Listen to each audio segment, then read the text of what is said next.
What's going on, everyone? Mackie Sports back here with another video. Just wanted to discuss the Pittsburgh Steelers draft needs, in my opinion, for the NFL Draft 2023, obviously, coming up here in about 3 weeks.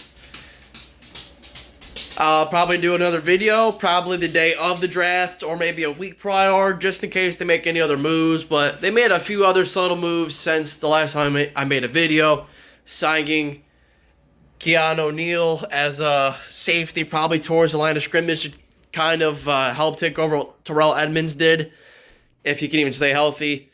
And they signed a defensive / nose tackle for the Chargers, a Samoan Hawaiian dude. I don't remember his name. I don't remember.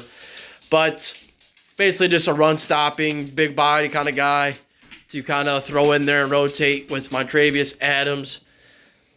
But nonetheless, let's get to what I believe are the Steelers draft needs and what I think they should take in the first round, in my opinion. Very similar to last year in that I believe this team can go BPA minus the quarterback need, because now, we're going with Pickett for the next couple of years. You have to. You took him in the first round. You got to build around him. You got to give him time to see what he can do. You know, he's been at Pittsburgh for the longest time, so scratch that off the list.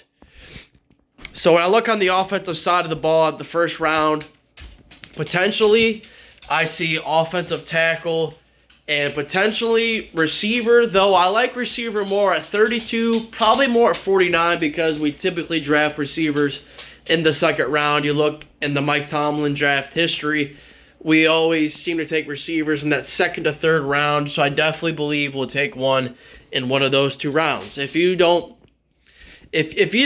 can't see Pittsburgh taking a receiver one of those first three picks, you don't know this team, you don't know how we operate, and you just don't know how, you don't understand how we value the receiver position, because we just draft some and then they just go in a couple of years. It's just how it goes. We replace, they go. It's just how it goes. But nonetheless, it's very hard for me to see there being a receiver there at 17 we actually take. And depending on who it is, I would be absolutely pissed. It better not be Jordan Addison. I will be pissed if we take a receiver at 17. So on the offensive side of the ball, at pick number 17, I am looking at best lineman available for offense.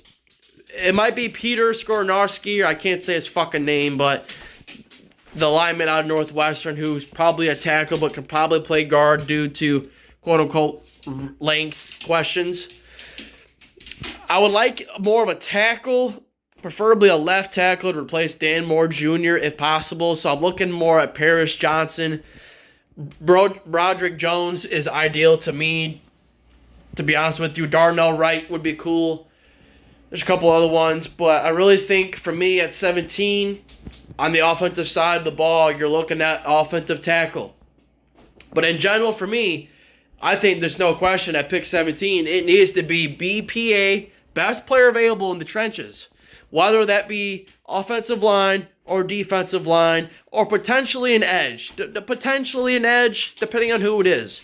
But I would really look more towards a defensive lineman, because when you look at this team, as far as defensive line goes, you know, you got DeMarvin Leal, who I'm not sure what he's going to be this year, because last year we played him all over the goddamn field. We played him in a little bit of TJ spot. We placed him more on the edge. We placed him on the interior, more in the 3-4 defensive end type.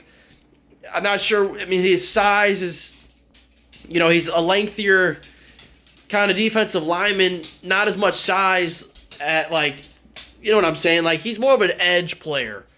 So I'm kind of curious to see what we're going to play, while we're going to play him this year. So we got him. Questions with him. Isaiah Loudermilk. Didn't really see much of him last year due to some injuries and just Chris Wormley and other players playing in place of him. So not sure what he's going to bring. Montravius Adams and that new defensive lineman we signed are there. We brought back Larry Ogunjobi, and Cam Hayward. So you're looking at your In our nickel package, you're looking at Cam, TJ, Alex Highsmith, and Larry Ogunjobi. It's a solid unit, but I'm definitely looking at a defensive lineman who's younger and is ready to take over for one of those two, because it's hard to...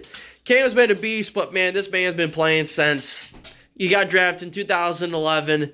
He's still running shit, and he didn't really become a full-time starter until about 2013, so he's been actually a starter for more like 10 years, but it's hard to see him playing great much longer. You have to assume Father Time will hit, and when that hits, who do we really got there?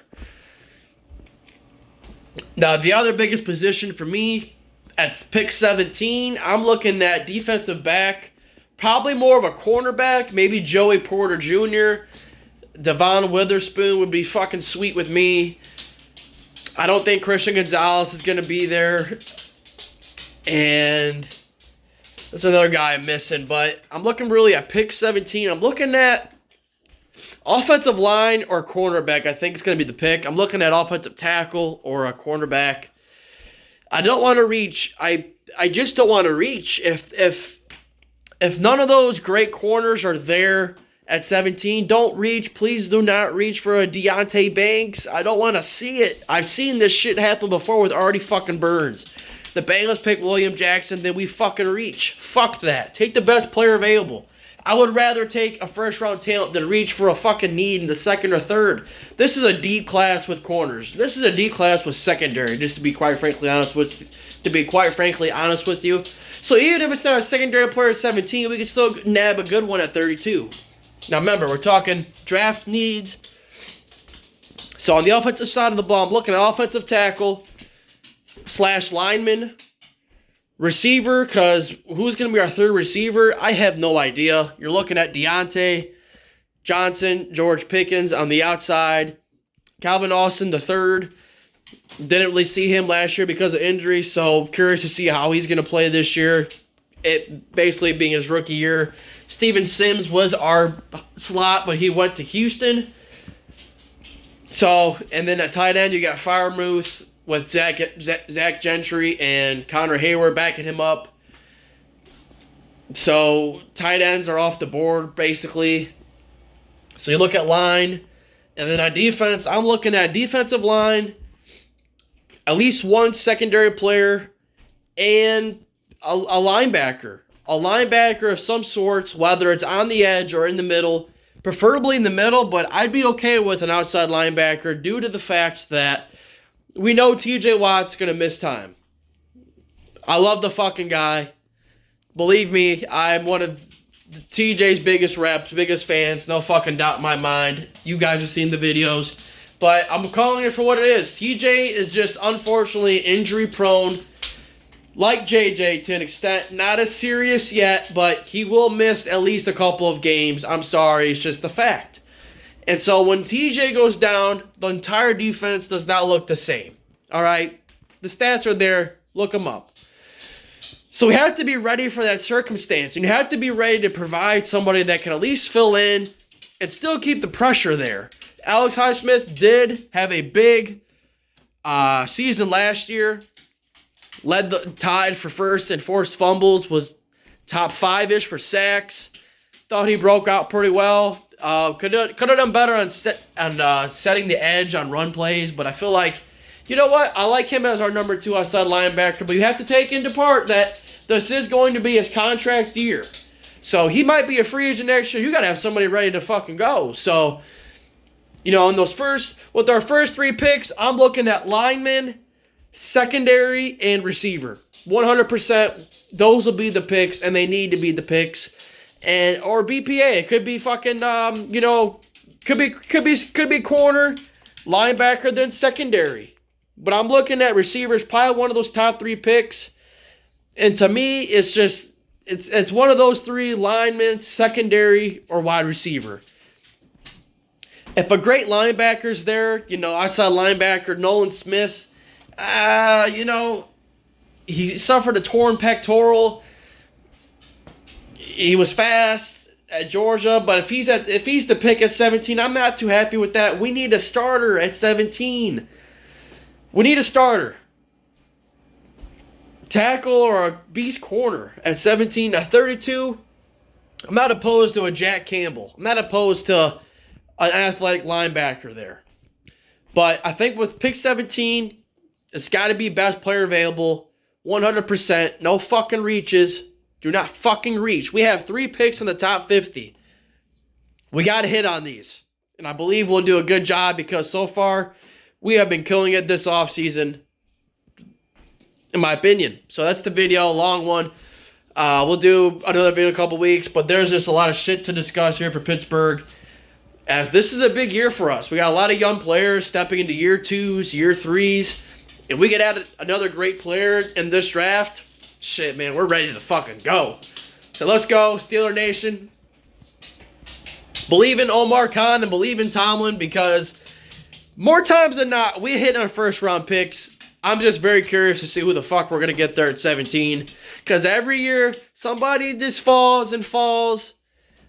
And we haven't brought up the topic of conversation of the fact that we might package those 2 picks, 32 and 17, to trade the fuck up. If Jalen Carter slips out of that 7 to 7, if Jalen Carter slips out of that 5 to 7 range and he's there at 8 or 9, if we trade up, I'm telling y'all first. I'm not saying this is going to happen, but we trade up for Devin Bush. Who could have saw that coming? I'm just saying, if Jalen Carter slips due to some character concerns to around that 8 to 9 pick, we might trade up with Chicago, 17 and 32. We already finessed y'all with Claypool, so I don't know. But hey, that's the video. Long one. Had a lot of shit to say, but go Pittsburgh. 3 weeks. Can't wait till the draft, man. Big moves coming. It's going to be a great year. Got a lot of content coming y'all's way. Stay tuned. Hit that subscribe button. And I'm the best fan in this fucking nation. I know more about this game than anybody. I tell how it is. I analyze. I diagnose this shit. That's the fucking truth. Follow the podcast. Follow your boy. We out.